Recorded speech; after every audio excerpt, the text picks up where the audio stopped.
2024 সালের শেষ দিকে রাশিয়ার তুরস্ক অঞ্চলের ইউক্রেনীয় নিয়ন্ত্রিত অংশ পুনর্দখলের অভিযানে ওয়ার গাইডেড বা তার নিয়ন্ত্রিত ড্রোনের বিধ্বংসী ব্যবহার শুরু করে মস্কো। পশ্চিমা ও ইউক্রেনীয় কর্মকর্তাদের মতে মস্কো ইরানের নকশা করা দূরপাল্লার শাহেদ ড্রোনগুলোকে আরো আধুনিক ও উন্নত করেছে।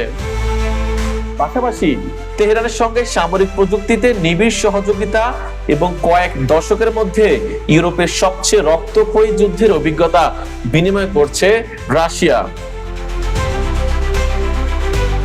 কিয়েভ ভিত্তিক চিন্তন প্রতিষ্ঠান সেন্টার ফর ডিফেন্স স্ট্র্যাটেজিস এর প্রধান ও ইউক্রেনের সাবেক প্রতিরক্ষা মন্ত্রী আন্দ্রি জাগোরোদনিউক বলেন, রাশিয়া ও ইরানের মধ্যে একটি জোট রয়েছে। মিত্র হিসেবে তারা সবসময় সক্রিয়ভাবে অভিজ্ঞতা, গোয়েন্দা তথ্য ও প্রযুক্তি বিনিময় করছে।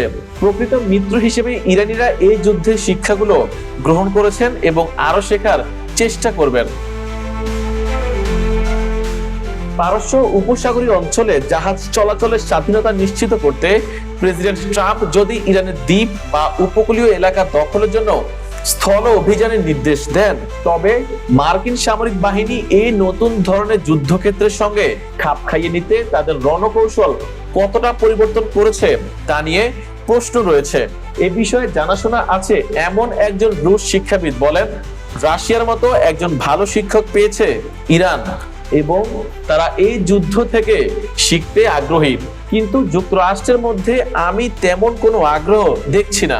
ইউক্রেনের সহায়তার প্রস্তাব প্রত্যাখ্যান করলে চলতি মাসে প্রেসিডেন্ট ট্রাম্প ফক্স নিউজকে বলেন, মার্কিন সামরিক বাহিনীর ইউক্রেনীয় অভিজ্ঞতার কোনো প্রয়োজন নেই। তিনি বলেন, ড্রোন প্রতিরক্ষা ব্যবস্থায় আমাদের তাদের সাহায্যের দরকার নেই।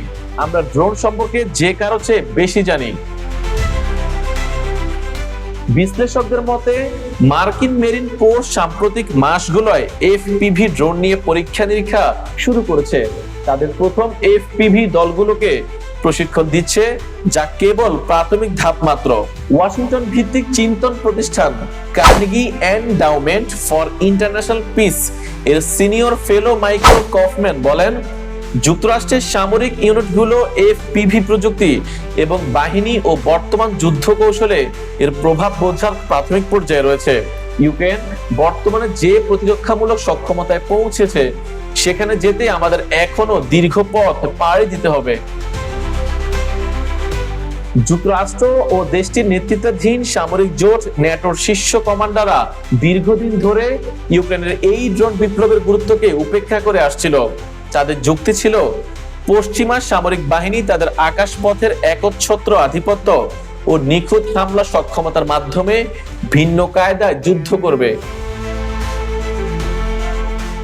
ভূ রাজনৈতিক পরামর্শক প্রতিষ্ঠান রাসমুসেন গ্লোবাল এর প্রধান নির্বাহী এবং ন্যাটোর সাবেক নীতি পরিকল্পনা পরিচালক ফাব্রিস ফতিয়ার বলেন, ন্যাটোর শীর্ষ পর্যায় সহ এখনো এক ধরনের ঔদ্ধত্যের দেয়াল রয়েছে, কারণ আমাদের অনেক উন্নত ব্যবস্থা আছে, কিন্তু বাস্তবে এখন ইউক্রেনীয়দের চেয়েও এই খাতে বেশি অগ্রগামী হওয়া প্রয়োজন। ইউক্রেনে যা ঘটছে এবং ইরান যেভাবে বিমান হামলা মোকাবেলা করছে তা একটি সতর্ক বার্তা।